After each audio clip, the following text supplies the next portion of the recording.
Mr. Aldous Huxley, renowned essayist and novelist who, during the spring semester, is residing at the university in his capacity as a Ford Research Professor.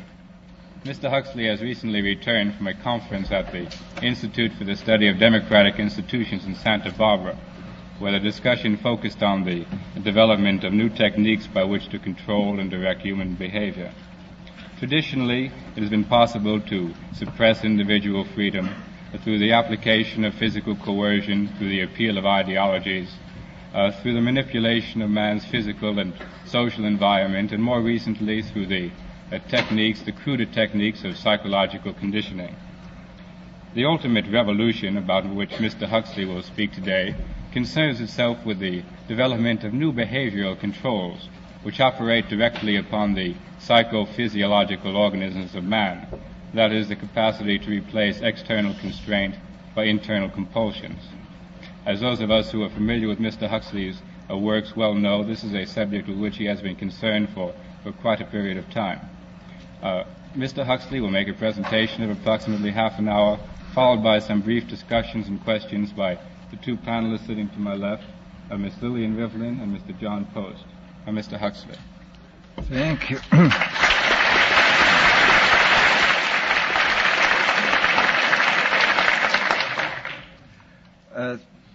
First of all, I'd like to say that the conference at Santa Barbara was not directly concerned with the control of the mind. That was a conference, there have been two of them now at the University of California Medical Center in San Francisco, one this year, which I didn't attend, and one 2 years ago, where there was a considerable discussion on this subject. At Santa Barbara, we were talking about technology in general and the effects it's likely to have on society and the problems related to technological transplanting of technology into underdeveloped countries.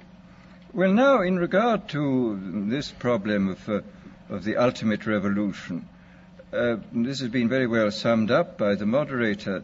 In the past, we can say that all revolutions have essentially aimed at changing the environment in order to change the individual. I mean, there's been the political revolution, the economic revolution, in the time of the Reformation, the religious revolution. All these aimed, as I say, not directly at the human being, but at his surroundings, so that by modifying the surroundings, you did achieve, at one remove, an effect upon the human being. Today, we are faced, I think, with the approach of what may be called the ultimate revolution, the final revolution, where a man can act directly on the mind-body of his fellows. Well, needless to say, some kind of direct action on human mind-bodies has been going on since the beginning of time. But this has generally been of a violent nature. The techniques of terrorism have been known from time immemorial, and people have employed them with more or less ingenuity, sometimes with the utmost crudity, sometimes with a good deal of skill acquired by a process of trial and error, finding out what the best ways of using torture, imprisonment, constraints of various kinds. But as I think it was Metternich said many years ago, you can do everything with bayonets except sit on them. That if you are going to control any population for any length of time, you must have some measure of consent. It's exceedingly difficult to see how pure terrorism can function indefinitely. It can function for a fairly long time, but I think sooner or later you have to bring in an element of persuasion, an element of getting people to consent to what is happening to them. Well, it seems to me that the nature of the ultimate revolution with which we are now faced is precisely this, that we are in process of developing a whole series of techniques which will enable the controlling oligarchy, who have always existed and presumably always will exist, to get people actually to love their servitude. This is seems to me the ultimate in malevolent revolution, shall we say. And this is a problem which has interested me for many years, and about which I wrote 30 years ago a fable, The Brave New World, which is essentially the account of a society making use of all the devices at that time available, and some of the devices which I imagined to be possible, making use of them in order to, first of all, to standardize the population, to iron out inconvenient human differences, to create, so to say, mass-produced models of human beings arranged in some kind of a scientific caste system. And since then I have continued to be extremely interested in this problem, and I have noticed with increasing dismay that a number of the predictions which were purely fantastic when I made them 30 years ago have come true or seem in process of coming true, that a number of techniques about which I talked seem to be here already, and that there seems to be a general movement in the direction of this kind of ultimate revolution, this method of control by which people can be made to enjoy a state of affairs which, by any decent standard, they ought not to enjoy. The enjoyment of servitude. Well, this process, as I say, has gone on for over the years, and I become more and more interested in what is happening. And here I would like briefly to compare the parable of Brave New World with another parable which was put forth more recently in George Orwell's book, 1984. Orwell wrote his book between 45 and 48, at the time when the Stalinist terror regime was still in full swing, and just after the collapse of the Hitlerian terror regime. And his book, which I admire greatly, it's a book of very great talent and extraordinary ingenuity, shows, is so to say, a projection into the future of the immediate past, of what for him was the immediate past and the immediate present. It was a projection into the future of a society where control was exercised wholly by terrorism and violent attacks upon the mind body of individuals. Whereas my own book, which was written in 1932, when there was only a mild dictatorship in the form of Mussolini in existence, was not overshadowed by the idea of terrorism, and I was therefore free in a way which Orwell was not free, to think about these other methods of control, these non-violent methods. And I'm inclined to think that the scientific dictatorships of the future, and I think there are going to be scientific dictatorships in many parts of the world, will be probably a good deal nearer to the Brave New World pattern than to the 1984 pattern. They will be a good deal nearer, not because of any humanitarian qualms in the scientific dictators, but simply because the Brave New World pattern is probably a good deal more efficient than the other. That if you can get people to consent to the state of affairs in which they are living, the state of servitude, the state of having their differences ironed out and being made amenable to mass production methods on the social level, if you can do this, then you are likely to have a much more stable and much more lasting society, a much more easily controllable society than you would if you were relying wholly on clubs and firing squads and concentration camps. So that my own feeling is that the 1984 picture was tinged, of course, by the immediate past and the present in which Orwell was living, but that the past and present of those years does not represent, I feel, the likely trend of what is going to happen. Needless to say, we shall never get rid of terrorism. This will always find its way to the surface. But I think that insofar as dictators become more and more scientific, more and more concerned with a technically perfectly running society, they will be more and more interested in the kind of techniques which I imagined and described from existing realities in Brave New World. So that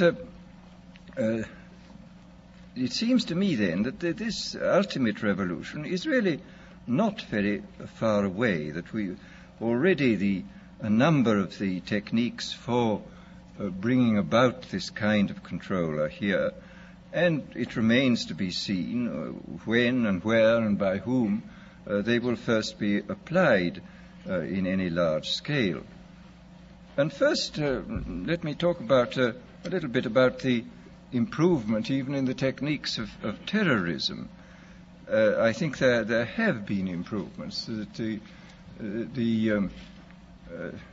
Pavlov, after all, made some extremely profound observations, both on animals and on human beings.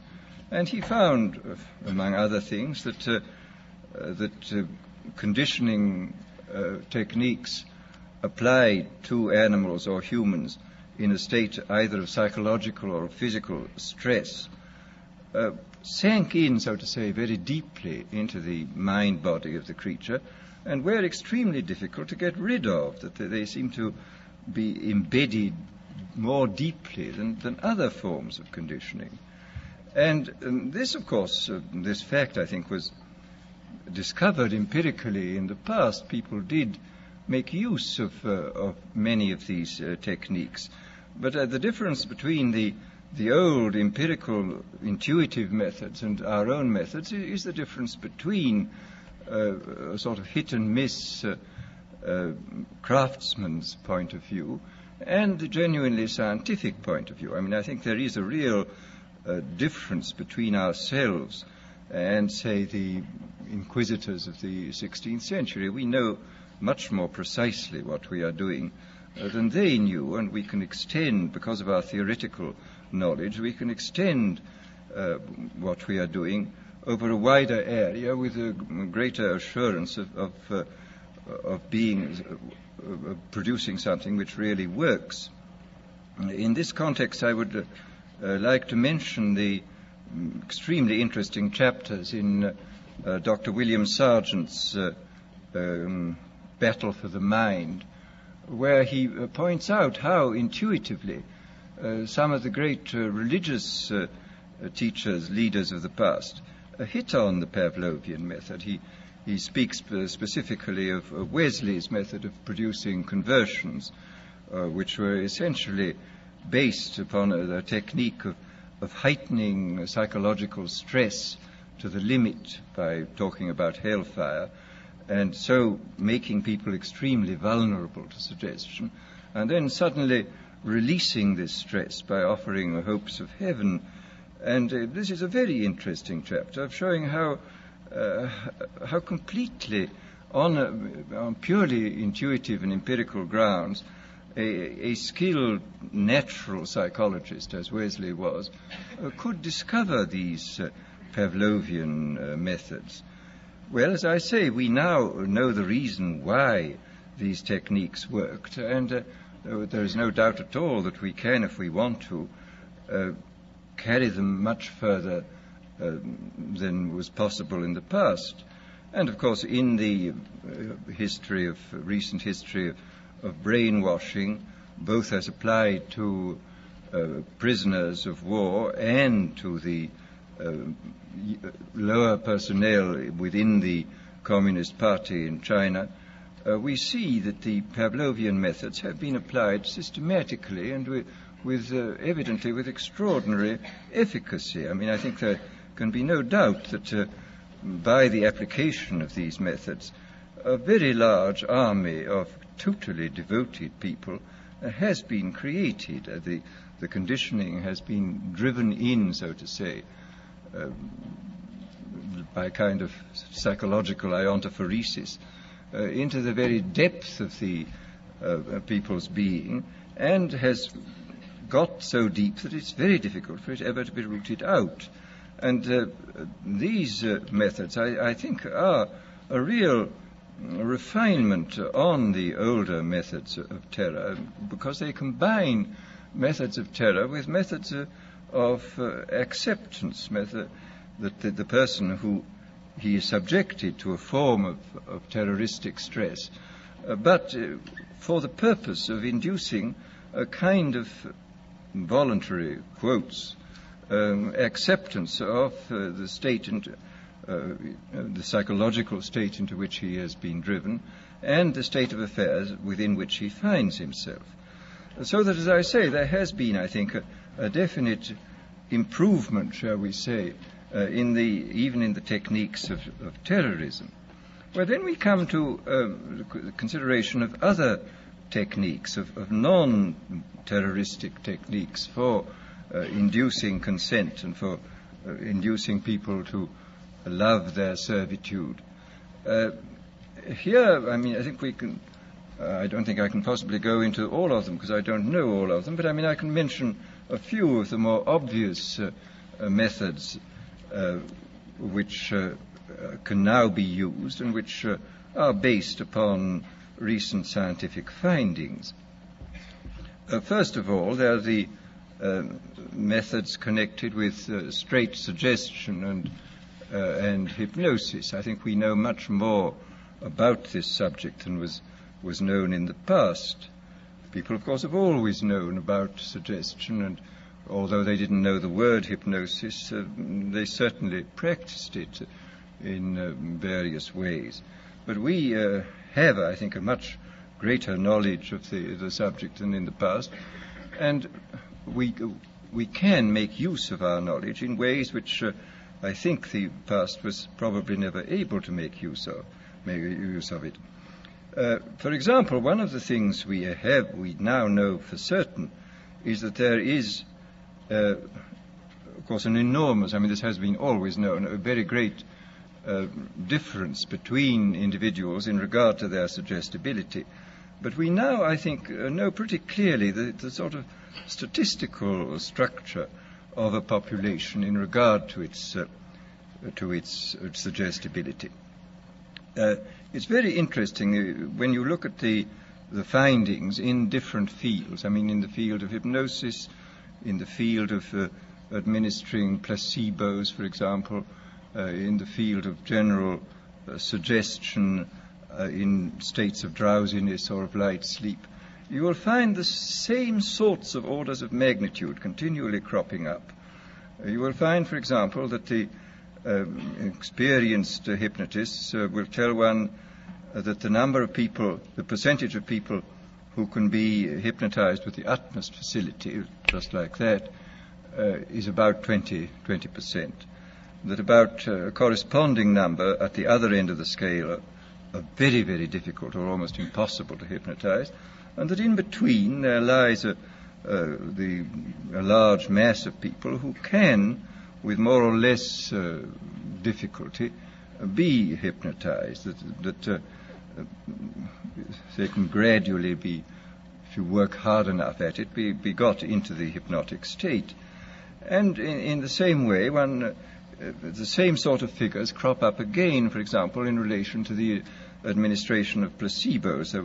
A big experiment was carried out 3 or 4 years ago in the General Hospital in Boston on post-operative cases where several hundred men and women suffering comparable kinds of pain after serious operations were given injections whenever they asked for them, whenever the pain got bad, and the injections 50% of the time were of morphia and 50% of the time were of distilled water. And about 20% of those who went through the experiment, about 20% of them got just as much relief from the distilled water as from the morphia. About 20% got no relief from the distilled water, and in between were those who got some relief or got relief occasionally. So here again we see the same sort of distribution. And similarly with regard to what in Brave New World I call hypnopedia, which is the sleep teaching, I was talking not long ago to a man who manufactures records which people can listen to during the light part of sleep. I mean, these are records for getting rich, for sexual satisfaction, for confidence in salesmanship, and so on. And he said it's very interesting that these records are sold on a money-back basis, and he says that there is regularly between 15 and 20% of people who write indignantly saying the records don't work at all, and he sends the money back at once. On the other hand, there are some, over 20% who write enthusiastically, saying they're now much richer, their sexual life is much better, etc., etc. And these, of course, are the dream clients, and they buy more of these records. And then in between are those who complain they're not getting much results, and they have to have letters written to them saying, well, go persist, my dear, go on, and you will get there. And they generally do get results in the long run. Well, as I say, this on the basis of this, I think we see quite clearly that the human populations can be categorized according to their suggestibility fairly clearly. I suspect very strongly that this 20% is the same in all these cases. And I suspect also that it would not be at all difficult to recognize in very early childhood who were those who were extremely suggestible, who were those who were extremely unsuggestible, and who were those who occupied the intermediate space. Quite clearly, if everybody were extremely unsuggestible, organized society would be quite impossible. And if everybody were extremely suggestible, then dictatorship would be absolutely inevitable. I mean, it's very fortunate we have people who are moderately suggestible in the majority, and who therefore preserve us from dictatorship, but do permit organized society to be formed. But once given the fact that there are these 20% of highly suggestible people, it becomes quite clear that this is a matter of enormous political importance. For example, any demagogue who is able to get hold of a large number of these 20% of suggestible people and to organize them is really in a position to overthrow any government in any country. And I mean, I think this, after all, we've had the most incredible example in recent years of what can be done by efficient methods of suggestion and persuasion in the form of Hitler. Anybody who's read, for example, Bullock's Life of Hitler comes forth from this with a sort of horrified admiration for this infernal genius who really understood human weaknesses, I think, almost better than anybody, and who exploited them with all the resources then available.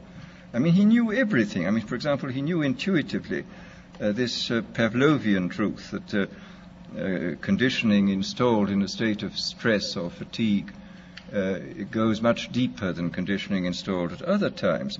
This was why all his big speeches were organized at night. He speaks of this quite frankly, of course, in Mein Kampf. He says this was done solely because people are tired at night and therefore are much less capable of resisting persuasion than they would be during the day. And we see in all his techniques, he was using he had discovered intuitively and by trial and error a great many of the weaknesses which we now know about in a sort of scientific way, I think much more clearly than he did.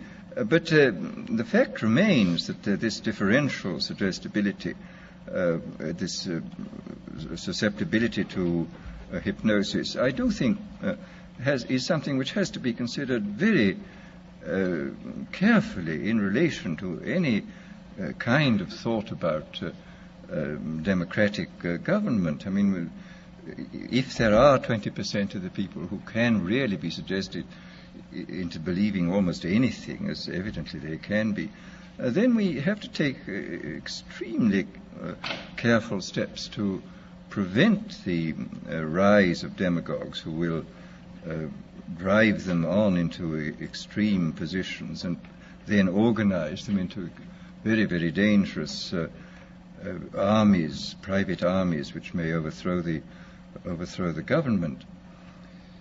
Well, this, as I say, is in this field of pure persuasion. I think we do know much more than we did in the past, and obviously we now have mechanisms for multiplying the demagogue's voice and image in a quite hallucinatory way. I mean, the television and the radio. Hitler was making enormous use of the radio. He could speak to millions of people simultaneously. I mean, this alone, of course, creates an enormous gulf between the modern and the ancient demagogue. The ancient demagogue could only appeal to as many people as his voice could reach by the yelling at his utmost, but the modern demagogue can touch literally millions at a time, and of course with the multiplication of his image, he can produce this kind of hallucinatory effect, which is of enormous hypnotic and suggestive importance. But then there are various other methods which one can think of, which have, thank heaven, as yet not been used, but which obviously could be used. There is, for example, the pharmacological method. This was one of the things I talked about in Brave New World. I invented a hypothetical drug called soma, which of course could not exist as it stood there, because it was simultaneously a stimulant, a narcotic, and a hallucinogen, which seems unlikely in one substance. But the point is that if you applied several different substances, you could get almost all these results even now. And the really interesting thing about the new chemical substances, the new mind-changing drugs, is this, that whereas, if you look back into history, it's clear that man has always had a hankering after mind-changing chemicals. He has always desired to take holidays from himself. But and this is the most extraordinary fact of all, is that every naturally occurring stimulant, narcotic, sedative, or hallucinogen was discovered before the dawn of history. I don't think there is one single one of these naturally occurring ones which modern science has discovered. Modern science, of course, has discovered better ways of extracting the active principles from these drugs, and, of course, has discovered numerous ways of synthesizing new substances of extreme power. But the actual discovery of these naturally occurring things was made by primitive men, goodness knows how many centuries ago. There is, for example, underneath the lake dwellings, the early Neolithic lake dwellings which have been dug up in Switzerland, we find poppy heads, which looks as though people were already using this most ancient and powerful and most dangerous of narcotics, even in the days before the rise of agriculture, so that man was apparently a dope addict before he was a farmer, which is a very, very curious comment on human nature. But the difference, as I say, between the ancient mind changers, the traditional mind changers, and these new substances is that they were extremely harmful, and the new ones are not. I mean, even the permissible mind changer, alcohol, is not entirely harmless, as people may have noticed, and the other ones, the non-permissible ones, such as opium and cocaine, opium and all its derivatives, are very harmful indeed. That they rapidly produce addiction and in some cases lead at an extraordinary rate to physical degeneration and death. Whereas these new substances, this is really very extraordinary.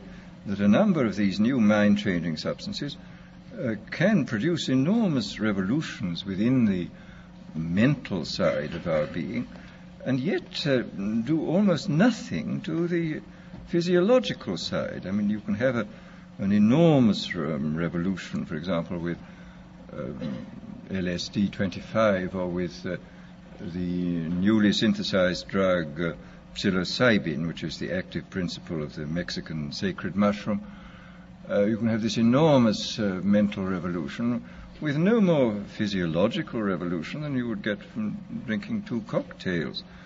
And this is really a most extraordinary fact. And it is, of course, true that pharmacologists are producing a great many wonder drugs, which where the cure is almost worse than the disease. Every year, new edition of medical textbooks contains a longer and longer chapter on what are called iatrogenic diseases, that is to say, diseases caused by doctors.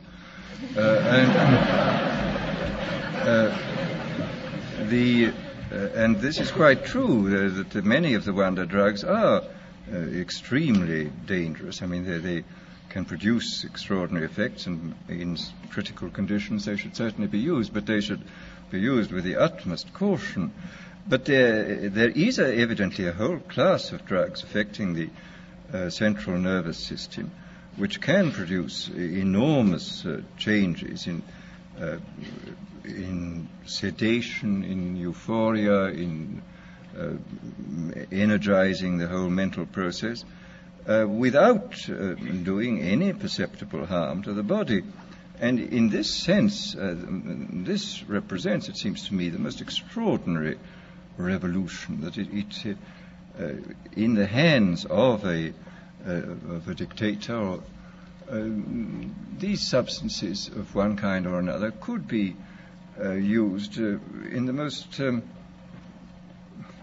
with complete, first of all, with complete harmlessness, and the result would be that I mean, you can imagine a euphoric which would make people thoroughly happy even in the most abominable circumstances. I mean, these things are possible. I mean, this is the extraordinary thing. I mean, after all, this has even been true with the crude oil drugs. I mean, as Houseman years ago remarked apropos of Milton's Paradise Lost, he says, and beer does more than Milton can to justify God's ways to man.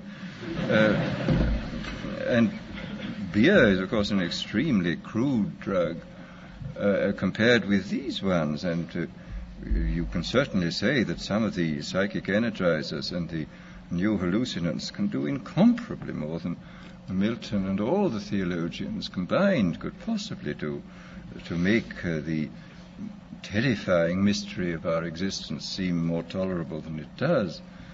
So that here, I think, one has an enormous area in which the ultimate revolution could function very well indeed, an area in which a great deal of control could be used by, not through terror, but through making life seem much more enjoyable than it normally does, enjoyable to the point where, as I've said before, human beings come to love a state of things which by any reasonable and decent human standard they ought not to love. And this, I think, is perfectly possible.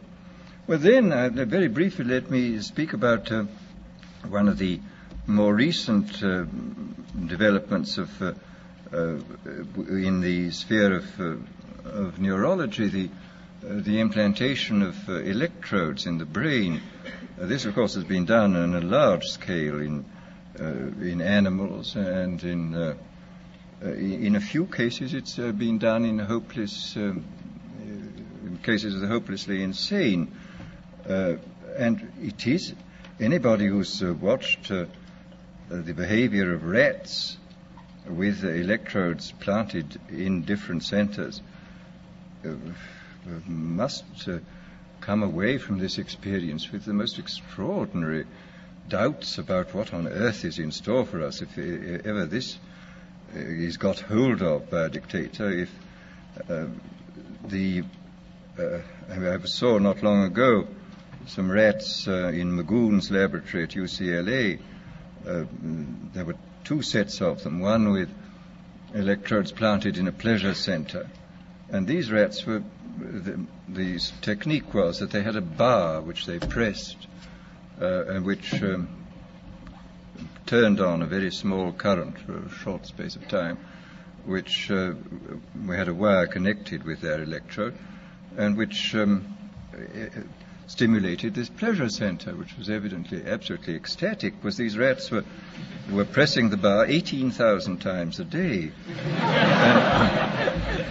Apparently, if you kept them from pressing the bar for a day, they would press the bar 36,000 times on the following day, and would fall till they fell down in complete exhaustion. And they would neither eat nor be interested in the opposite sex, and would just go on pressing this bar.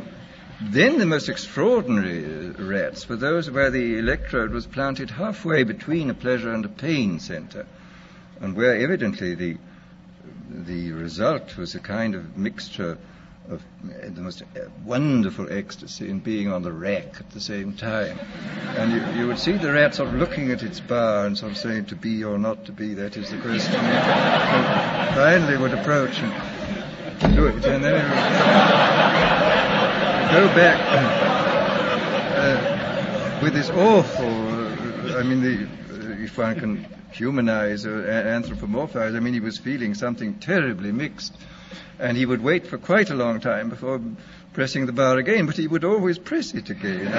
This was the extraordinary thing. And I notice in this most recent issue of Scientific American, there's a very interesting article on electrodes in the brains of chickens, where the technique is very ingenious. You sink into their brains a little socket with a screw on it, and the electrode then can be screwed deeper and deeper into the brain stem, and you can test at any moment, according to the depth which goes in fractions of a millimeter, of what you're stimulating.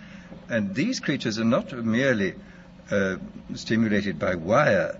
They're fitted with a miniaturized radio receiver weighing less than an ounce, which is attached to them, so that they can be communicated with at a distance. They can run about in the barnyard, and you can press the button, and this particular area of the brain to which the electrode's been screwed down to will be stimulated, and you will get these fantastic phenomena that a sleepy chicken will suddenly get up and rush about, or an active chicken will suddenly sit down and go to sleep, or a hen will suddenly start sitting as though it were hatching out an egg, or a rooster will start fighting, or will suddenly go into a state of extreme depression. The whole picture of the absolute control of the drives is terrifying. And in the few cases in which this has been done with very sick human beings, the effects are evidently very remarkable too.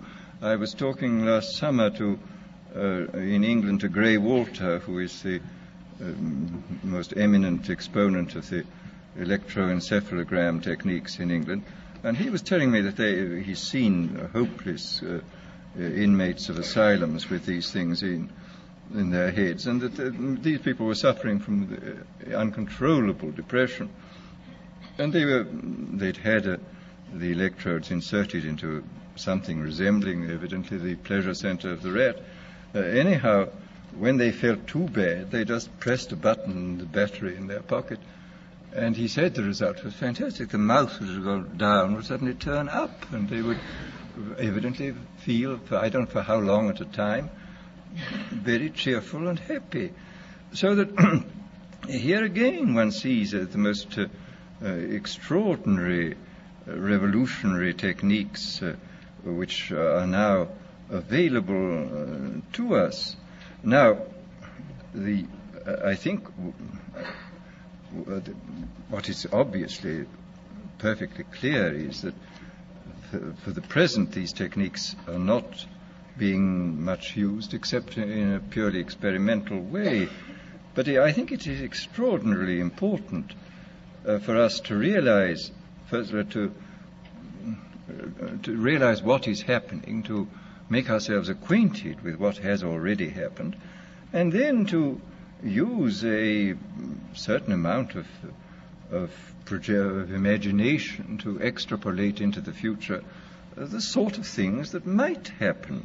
I mean, what might happen if these fantastically powerful techniques were used by unscrupulous people in authority? What on earth would happen? What sort of society would we get? And I think this is peculiarly important because as one sees in looking back over history, we have allowed in the past all those advances in technology which have profoundly changed social and individual life. We have allowed them to take us by surprise.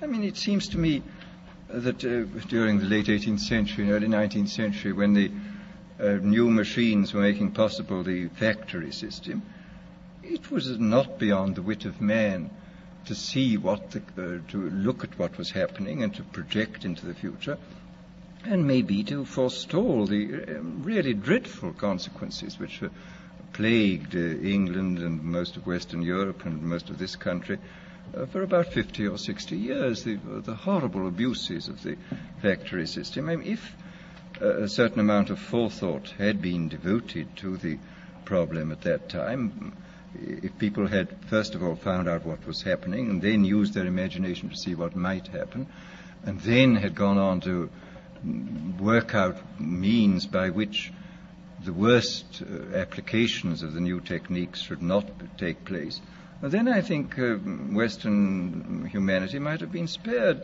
about 3 generations of utter misery which was imposed upon the poor at that time.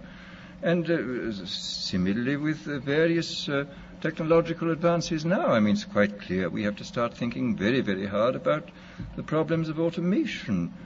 And again, I think we have to think still more profoundly about the problems which may arise in relation to these new techniques, which may contribute to this ultimate revolution. Our business is to, first of all, as I say, to be aware of what is happening, then to use our imaginations to see what might happen, how this might be abused, and then, if possible, to see that the enormous powers which we now possess, thanks to these scientific and technological advances, shall be used for the benefit of human beings and not for their ultimate degradation. Thank you.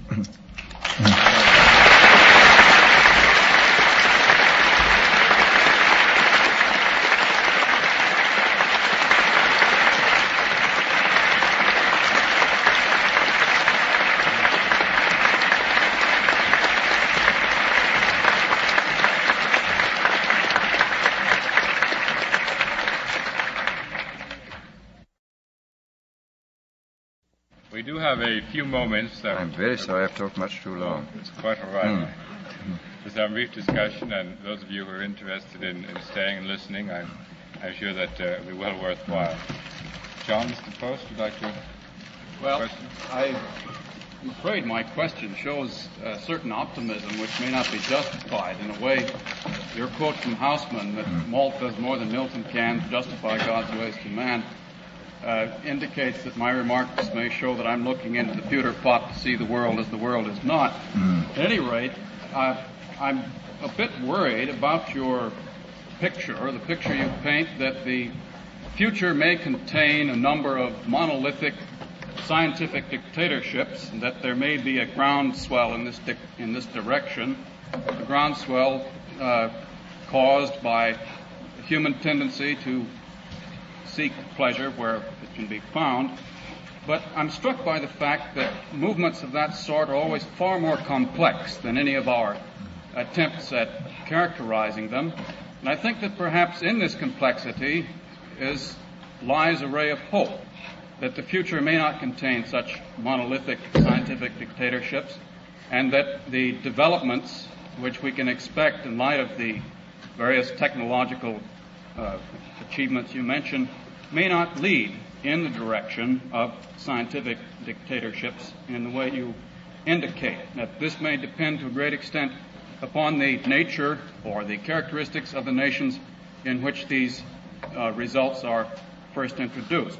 In other words, my question really is, when you project into the future and you say that the chances are very great of dictatorships of this kind occurring, could you qualify a bit more what the chances are? Well, I say I don't think the chances are very great. I think they are there.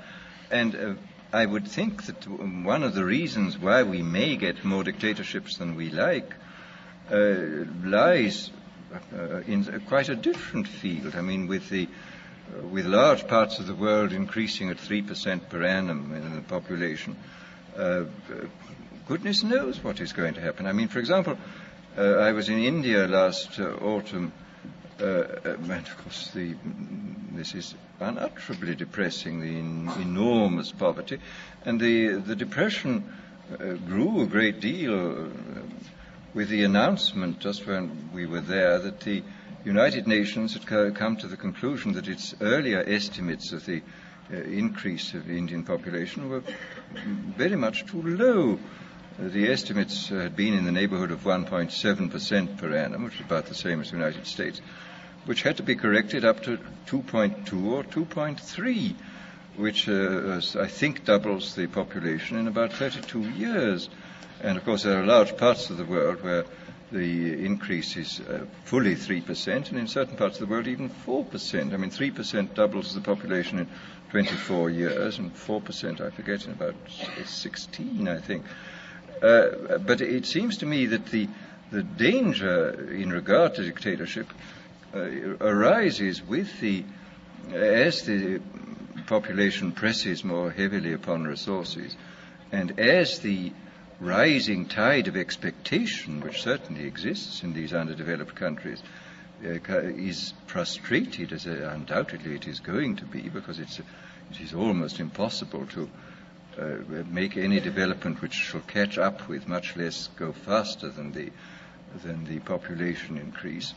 So we may get a great deal of social unrest, and of course social unrest leads first to chaos and then to dictatorship. I mean, I think that the prospect of some kind of dictatorship, either military or communistic, I think in most cases more likely military, it seems to me very great within the next 15 to 20 years.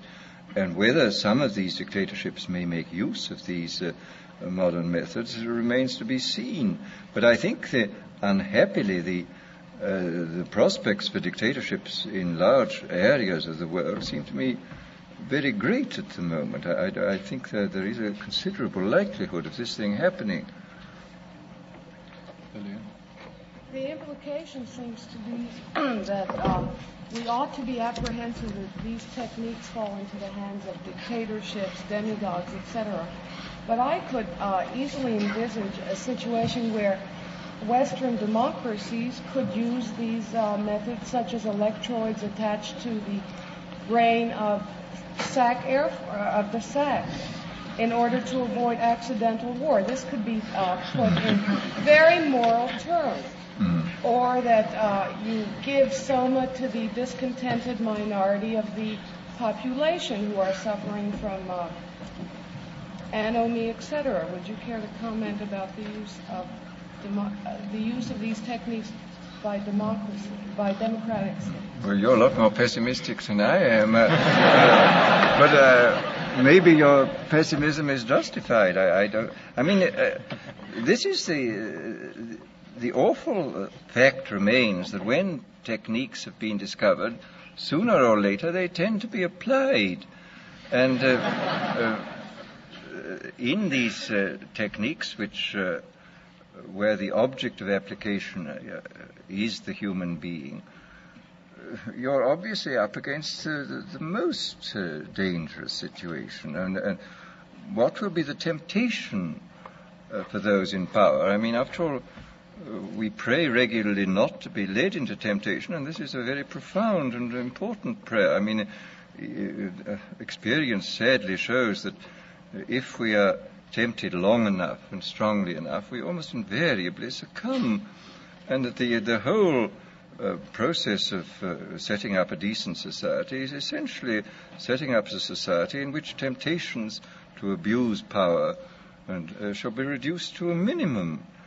But these new techniques, I think, do constitute a series of very powerful temptations, which to those in authority may finally turn out to be irresistible. I hope not, but I think what you say is something which we have to think about. I mean, that this might be applied with justification, as you say, in the highest patriotic and moral terms, even in democratic societies. I trust not, but one never knows, particularly under conditions of extreme military stress. It would appear, sir, that the type of dictatorship which you have outlined for us here today and more detail in the Brave New World would tend to be self-perpetuating unless there's a rise such a sharp social crisis as to disrupt the pattern of authority and break the hold which is being passed on from one generation to the other in these terms.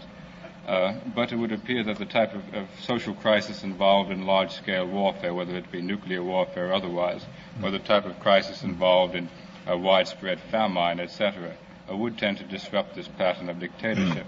Therefore, would you say that it's necessary to have a high degree of social stability in terms of economic conditions, in terms of world peace, before a dictatorship of the sort you have described for us would be able to really imprint itself upon a population? This, I think, is very important. I mean, I think it's obvious that such a dictatorship, if it were going to survive, would have to guarantee the adequate food supplies. I mean, I think, and whether it could in fact do this while the kind of international tensions, whether we can expect a long-lasting dictatorship within the context of nationalism, I don't know. I don't think so. I think we can expect dictatorships to arise, but not long-lasting ones. I mean, I think that even the best organized dictatorship within the context of nationalism is likely, as you say, to lead to break itself down, because one side of the paranoid state of mind will lead it into conflict, and which will, of course, destroy it, finally destroy it. I mean, this is a very important point. And then, of course, another point which was made by Sir Charles Darwin in his book, The Next Million Years, which I think was one which, in different terms, I envisaged in Brave New World. I mean, he points out that the human species is still a wild species. It has never been domesticated. I mean, a domesticated species is one which has been tamed by another species. Well, until we get an invasion from Mars, we shall not be tamed by another species. All we can do is to try to tame ourselves, that an oligarchy tries to tame ourselves. But the oligarchy still remains wild. I mean, however much it succeeded in domesticating the rest of the race, it must remain wild. And this was the part of the fable, the dramatic part of the fable of Brave New World, is that the people in the upper hierarchy, who were not ruthlessly conditioned, could break down. And I mean, this Charles Darwin insists that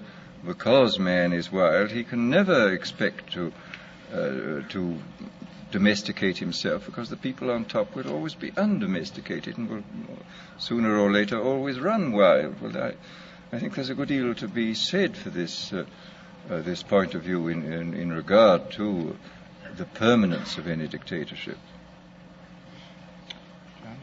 Yes, I have a question. I'm worried about a relationship that seems to exist between cost, consent, and control. If a government wants to control its people, of course, its job will be easier if they are more willing to consent, and the job will be correspondingly more costly if the corresponding consent isn't there. Could you make a few remarks about the economic feasibility of introducing biological controls of the sort you talk about? I don't know. I mean, wouldn't it, I would have thought in some ways it would be cheaper than maintaining very large security forces and concentration camps and so on. I mean, just as in asylums, chemical control is a great deal simpler and cheaper than physical control. I mean, the bad old days of straight jackets and manacles and so on required quite a lot of people to handle the insane, whereas the tranquilizers seem to require much fewer. I mean, that you can get equal results with simpler and certainly pleasanter means. I have no idea about the actual cost situation, but it seems to me that it might actually be cheaper. I don't know. Well, I see that some of you are leaving for your 4 o'clock classes, and I will give you an opportunity to leave now. If Mr. Huxley would be willing, we might be able to entertain some questions from the floor for a few moments. Would you, sir? Certainly, yes. Will those of you who are obliged to leave now, please return? I apologize having gone on so long. No, that's fine. I'm sure they much prefer to hear you discuss these questions or whatever we might be able to throw up. I hope you're not finding it as uncomfortably warm in here. Well, it's getting a little warm, isn't it? There seems to be a completely windowless hall, isn't it? It's part of the conditioning process, I'm sure.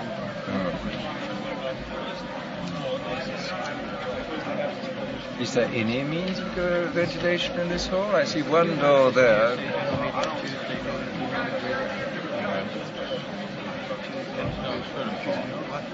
But the next Tuesday at 2. Next Tuesday. I think there is some ventilation. The ventilation never seems to be able to meet the demands of the time.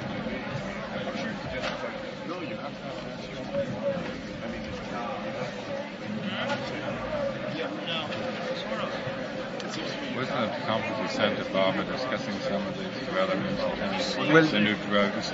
No, they were mainly discussing, I mean, there was a lot about the problem of bringing technology to the underdeveloped countries. They had a lot of people from the United Nations there. A very able man who was a Vietnamese called Vu Van Thai. Charming man. He spoke English with a strong French accent because he'd learned his economics in Paris.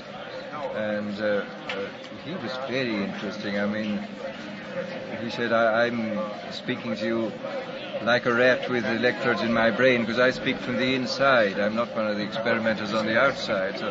And he was very interesting about it. I mean, about the difficulty that when you do introduce, say, one area of highly evolved technique into one of these backward countries, you create an enormous gap between the people who run this thing and profit by it and the mass of the population.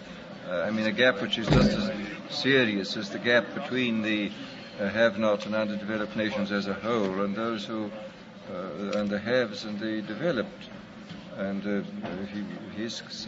what he was saying was that you must have an adaptation of technique which shall be suitable for these people and not try to bring in what you have already. But he said very little work has been done in this field.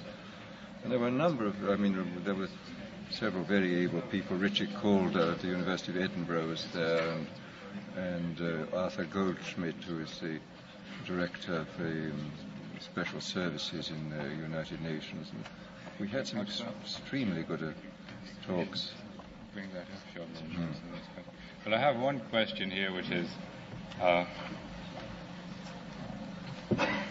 well, this is essentially the question which Mr. Huxley addressed himself to in his last statement, is that how will control over the techniques been transmitted from one group to another? Apparently referring to how to the control of the techniques be transmitted from one elite, one generational elite to another. Would you wish to comment further on this question? I know you did just speak to it just before. Well, I don't think so. I mean, I do think there will clearly be a difficulty.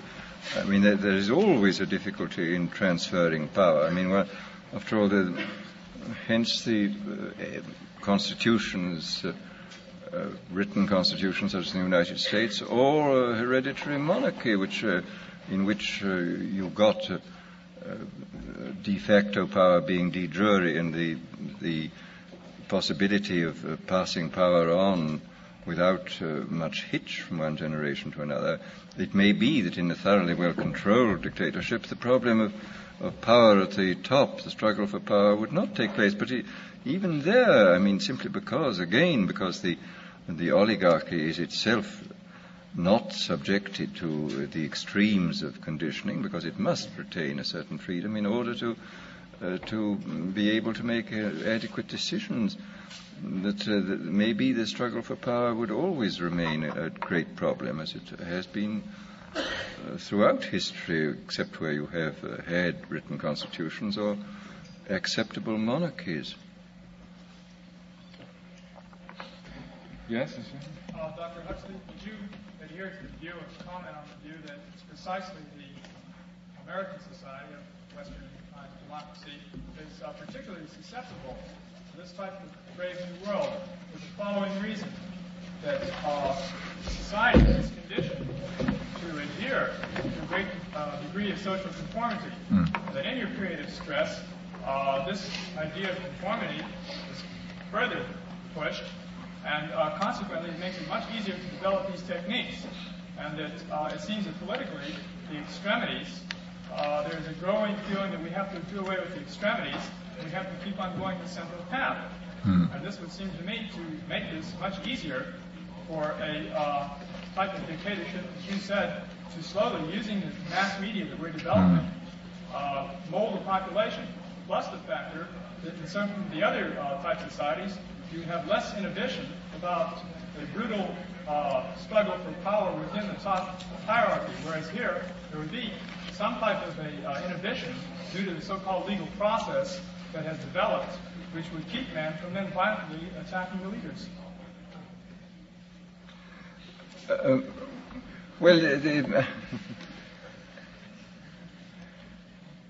This business about conformity, I just don't know. It seems extremely difficult, certainly for me, to judge whether there is a higher degree of conformity here and now than there has been in other places and in the past. I mean, I would have thought the tendency towards conformity was to some extent offset by the enormous differentiation of function in modern society. I mean that nothing could be less homogeneous in function than a complex modern society. I mean, people are doing extraordinarily different things, and although there may be a pressure to conformity in the suburbs, so to speak, or at home, there does seem a considerable pressure to non-conformity or to differentiation in the functional life of people. I mean, I have no idea to what extent one offsets the other, and whether the conforming drive is stronger than the drive towards differentiation. I just don't know what the answer to this. I mean, I read about the high degree of conformity, and of course one does see that certainly as compared with the 19th century, this society does seem to be more conformist. I mean, if one reads the history of the utopian colonies which were set up during the 19th century, this is really extravagant. I mean, that it's inconceivable to think of anything like the Oneida community or Brook Farm even being set up today. I mean, that this would be so outrageous that it would be impossible to imagine. And yet, in these Victorian days, there was this freedom to make experiments, social experiments of the wildest character. Again, exactly what this means and exactly what the significance is for us and for the future, I don't really know. I mean, I just feel so incapable of really understanding the unutterably odd facts of real life. I mean, I think one very often just has to accept them. There they are, and what really they mean, I don't know. I mean, perhaps this is one of the charms of history, that one never really knows what it means. Yes, a gentleman. You have always been interested in religious ideas, including mysticism. There are certain problems and implications arising out of the use of artificial means to control human beings. Would you care to comment on that? Well, this is finally related to the whole mind-body problem. I mean, we still don't know very much about the relation of mind and body. I mean, we know clearly that they're related to one another very closely, but exactly how electrochemical events in the central nervous system turn into the G minor quartet of Mozart, we really haven't the faintest idea. I mean, I don't think we have any more idea than Aquinas or Aristotle. I mean, all we can say is that it happens. And we do know a good deal more about the nature of the electrical and the chemical events. But again, what the bridge is and whether it's enough to say, like the neutral monists, that the two aspects, the mental and the physical, are merely the same thing seen from different sides. Again, I don't know. I mean, even then, how can the same thing look so profoundly different? Something I don't understand. And in relation to the mystical experience, I mean, clearly this is correlated with electrochemical states within the central nervous system, and I would be all for studying these states. I mean, I think it's exceedingly important that we should know about it. I mean, I can imagine a whole branch of science which would be called neurotheology or myco-mysticism. I mean, this sounds funny, but nevertheless, we have to be able to speak in the same kind of language about the two aspects of any of these experiences, the neurological and the subjective. And then I suppose, on the philosophical level, we have to make the decision which William James posed for us. I mean, he says perfectly obvious that mind is a function of the nervous system, but is it a productive function or is it a transmissive function? I mean, it does, as Cabanis said at the beginning of the 19th century, does the brain secrete thought as the liver secretes bile? Or is it some kind of valve, as James himself, I think, thought, and as certainly as Bergson thought, through which a pre-existent mental element finds access into the human being? I mean, Bergson's view was that, of course, it was a kind of reducing valve which permitted only those aspects of universal consciousness which were useful to our survival as animals on the surface of the planet and as social creatures within a society to come through. Well, I don't know. As James says, the both points of view are quite difficult from a philosophical point of view to justify, but the transmissive view is no more difficult than the productive view, and perhaps he's right. I think my own view is that, on the whole, that he and Bergson were nearer the truth than the Cabanists, but I don't know. This gentleman in the white shirt there. Dr. Huxley, would you care to comment on Sir Julian Huxley's views on artificial insemination donation? Well, I don't know that I know his views exactly. I just want to... You care to clarify that for us? I think he favors, along with a Dr. Herman Muller of Indiana University here in the United States, I think that we can genetically improve the human race by adopting amongst the population the practice of artificial insemination, using the sperm of intelligent individuals.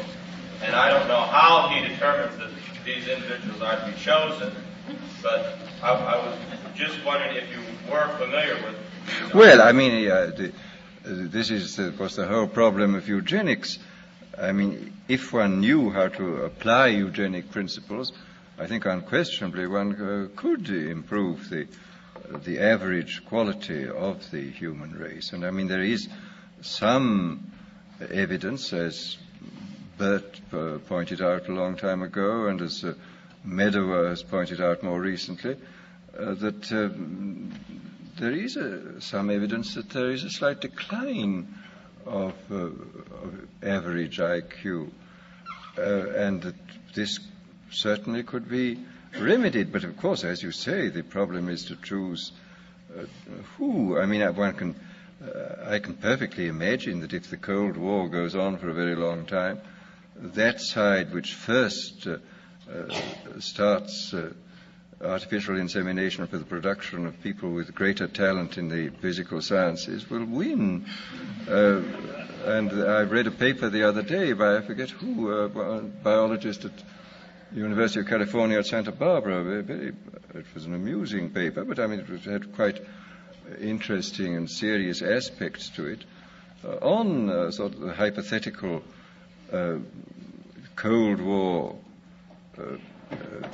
action on the part of the dictatorial powers who were able to make use of eugenics in ways which would not, as this author whose name I cannot now remember, in ways which were not necessarily very tyrannical, because after all, the woman would be allowed to marry whomever she liked, but provided she had children by selected fathers outside the relationship, so that, I mean, there would be the actual personal relationships between husband and wife would not be modified seriously. But I mean, this, as I say, was a fantasy, but it looked like a fantasy which could quite likely come true, and could, as the geneticists I think are all agreed, could certainly lead to considerable results. Of course, for eugenics to take place in a rapid way, you would have to be able to control not merely the male genetic factors, but the female, which is, of course, much more difficult, but not impossible, I imagine. I have one written question here I'd like to read out to us. The population explosion is a grave danger to mankind, yet the right to bear children is a right of free will. The only apparent way to stem this explosion is by some large-scale kind of conditioning or external coercion. Yet this is also a grave danger. Is there any way out of this dilemma? Well, the way out of the dilemma surely has been pointed out in most countries of the West, where people voluntarily have limited the size of their families. I mean, this has happened without any coercion, unless you call the desire to have a good economic life and to bring up your children well a coercion. But I mean, this has in fact occurred. And I mean, in this country, after having reached a low during the Depression, the birth rate happens to have gone up. But I mean, the point is that the control of the size of families is now completely voluntary here. I mean, or more or less completely voluntary, and which makes it profoundly different from the people in the underdeveloped societies who are still going on producing 10 children because the habit persists that in order for 3 children to survive, you have to produce 10. But now if you produce 10 children, 7 survive because of elementary public health precautions which have been brought in. Hence, of course, the enormous sudden increase. The death rate, which used to be in the upper 30s, as was the birth rate, has now fallen in many of these countries to 15 and 12 and even 10. So naturally there's an enormous increase. But it's certainly going to take some time to get people to change their habits. I mean, psychological inertia is much more powerful than physical inertia. I mean, it's much easier to push a 10-ton truck than a human being. Mr. Post has one further question here. You've spoken of the ends to which drugs should not be devoted, such as increasing conformity, making men more content with what is actually an intolerable situation, securing the power of a small elite, and so on. To what ends do you think these drugs should be devoted, granted that we have them? Well, I mean, I think therapeutically some of them are very valuable. I think already, for example, some of the so-called psychic energizers have done a great deal in the mental field. I mean, I understand from Dr. Nathan Klein, for example, that in very many cases you can use some of these psychic energizers instead of the electroshock therapy. And people say that electroshock therapy doesn't do any harm, but I cannot believe that partial electrocution is good for anybody. And it seems to me a very good thing that if you can get people on a maintenance dose to get them out of these awful catatonic and depressed conditions, which you seem to be able to do. And after all, there are many people, it seems to me, outside institutions who have tendencies in the same direction, which I think a genuine psychic energizer might be, which could be used without harm to people, would be of immense value. There was even, it was stated a few years ago, I remember, that the Russians had a 5-year plan for increasing mental efficiency by chemical means. I don't know whether this has gone on and what they've discovered, but I would think it's probably on the cards that you could increase the span of attention, the amount of time you could concentrate on things, the power of observation and so on, by chemical as well as by educational means. I mean, I think that there are a number of probably quite good things you could do. And then, again, in the case of these very strange substances like psilocybin and lysergic acid, I think there's a great deal to be said for doing what William James talked about, of getting people to realize that their ordinary sort of common sense view of the world is not the only view, that the universe they inhabit is not the only possible universe, and that there are other very strange universes which some people spontaneously inhabit. I mean, a man like William Blake obviously inhabits an extremely different universe from that which most people inhabit. And I think it's probably very wholesome for people to be permitted to realize this fact, to perceive that the world of the mind is immensely large, and that there are these very strange and extraordinary areas in them, and there are plenty of cases in the literature where these kind of experiences have produced a kind of conversion. The work which is being done at Harvard now by Leary in the prison, in the local prisons in Boston, it's very interesting, a sort of a series of extraordinary conversion experiences among hardened criminals have emerged from this. And here again, there may be, we don't know enough about the subject yet, but there may be possibilities of very great importance here of sort of removing obstacles. The justification was stated by Bergson years ago when he was defending William James against his use of nitrous oxide. A number of fellow philosophers thought this was infra dig, that an eminent philosopher should resort to these chemical means, which enabled, James remarked that only under nitrous oxide could he understand what Hegel meant.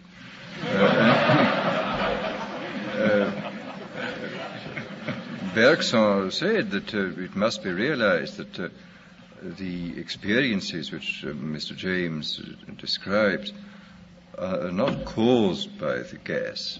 The gas is merely the occasion. The gases remove certain obstacles which might have been removed equally well by psychological or psychophysical means, the so-called spiritual exercises of the various religions, but can also be removed by these chemical means, and that if you can do so without doing harm to yourself, so much the better. And incidentally, it's one of the great tragedies, I think, in psychological research that James, I think in about 1905, made an experiment with peyote. And as he had a rather weak stomach, all that he got was violent vomiting. He said, "I'm afraid I must take the visions for granted. I got only the nausea." And it's an awful pity. If he'd had a stronger stomach, we should have had this research beginning 50 years ago. But his weak stomach prevented this, and we've had to wait till much later to get this thing really going. Well, before we close the program, Mr. Delaney, the Graduate Student Association, asked me to announce that there'll be a meeting of the Graduate Student Association next Tuesday at noon. Now, I want to express our appreciation to Mr. Huxley on behalf of all of those who are fearful lest our augmented knowledge restrict our understanding. Thank you very much.